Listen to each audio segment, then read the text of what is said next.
And so our nonlinear phase filter,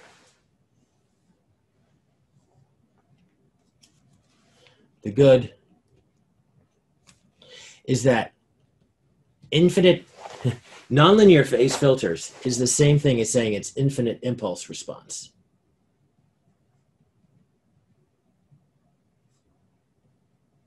For reasons that we'll get to soon. Just like, yeah, I should have added that over here. A linear phase, this is the same thing as saying it's a finite impulse response. You can see why it's finite impulse response from the discussion we had. Zero phase has to be even. Doesn't have to be FIR, but it has to be even. But if we want to delay it to the right enough to make it causal, which is usually important, the only way that we can delay it to the right a finite length of time is if it's a finite impulse response filter. Because if it was infinite impulse response filter in zero phase, we'd have to delay it an infinite amount before we could get it causal. So linear phase filters are all FIR. And the contrapositive is that if it's an IIR filter, it will be nonlinear phase.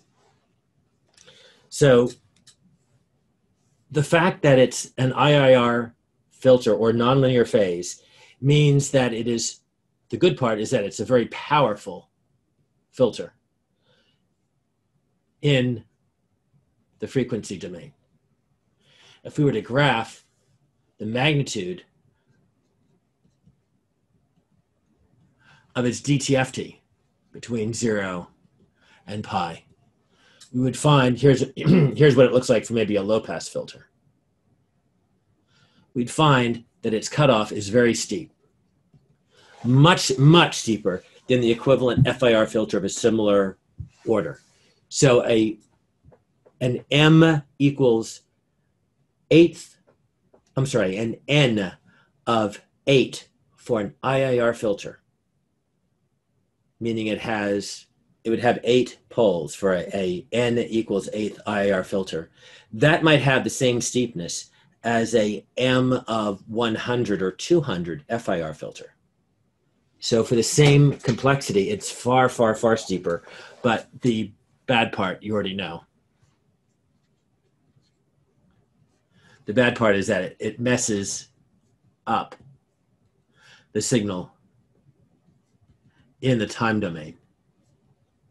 And keep these domains clear in your head. It's not messing it up in the frequency domain. If anything, it's got a prettier frequency or more perfectly ideal frequency or domain response.